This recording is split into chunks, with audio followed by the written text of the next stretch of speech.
Welcome and thank you for joining me. I'm Gerry Oginski, a New York medical malpractice and personal injury trial lawyer practicing law here in the state of New York.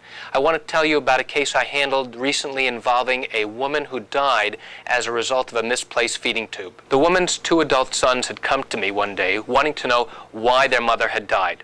In fact, the reason why she died is because a feeding tube that she was getting was misplaced and was never recognized that it had come out of place.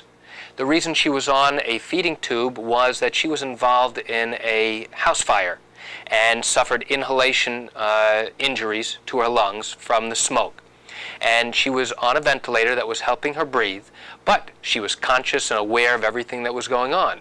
And she developed complications while on the ventilator and required to have this feeding tube where she would get nutrition into this tube directly into her stomach.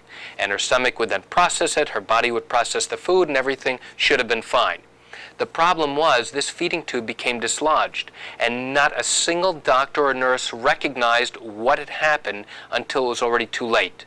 In fact, that feeding tube had come out of place. The food was now going out into her abdominal cavity, into the rest of her body, and it was creating an infection, and nobody recognized it. And she died as a result of that displacement. So these children came to me wanting to know what happened.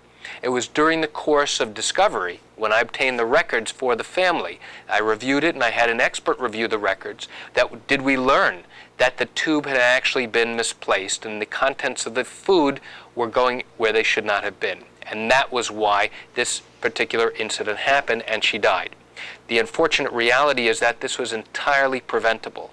Had the nurses and doctors been more vigilant and recognized where this tube was on each of the days that she was in the hospital, this tragedy would not have occurred. That's it for today's video tip. I want to thank you for joining me. I'm Gerry Oginski. Have a great day.